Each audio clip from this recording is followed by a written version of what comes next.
French opposition leaders told beleaguered President Emmanuel Macron on Tuesday that they would not make life easy for him as he sought a way to avoid political paralysis after this weekend's election setback in Parliament. Disaffected voters, angry over inflation and Macron's perceived indifference towards hard-up families, delivered a hung Parliament in Sunday's election, leaving the president's centrist alliance several dozen seats short of a ruling majority. It means his centrist ensemble bloc will need to find support from among the opposition benches in order to salvage his reform agenda, which may be easier said than done. Head of the conservative Les Républicains party, Christian Jacob, said Macron had been arrogant in his first term. What I told the president again is that it's out of the question to betray those who trusted us. And those who elected us didn't do so just for us to enter into any pact or coalition. They elected us for our own program. Les Républicains provide the most obvious place for Macron to find support. The Conservatives' economic platform is largely compatible with Macron's, including his plans to raise the retirement age to 65.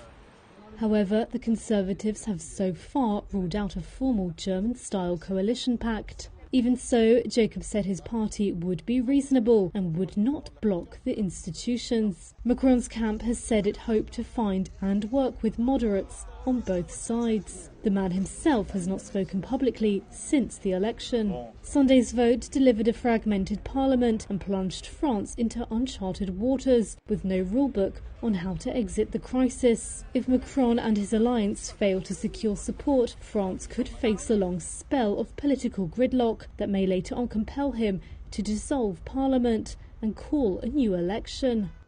Olivier Faure, leader of Parti Socialiste, which joined the left-wing NUPES bloc ahead of the election, said his party could back some policy proposals, but only if Macron took on board their ideas. We are in an opposition which does not have the majority because we didn't win the election, but our opposition force is united together, and we will create an intergroup alliance to allow us to coordinate our activities, our action, and our position in the opposition. So don't worry, the left is doing just fine. As Macron hopes to make new allies, he is also sticking with his old ones. He has refused to accept Prime Minister Elisabeth Borne's resignation, despite calls from his opponents for her to go. Ministers have insisted the government remains functional. No easy solution appears to be at hand. And from Thursday, Macron will be distracted by a week of international meetings abroad, including EU, G7 and NATO summits.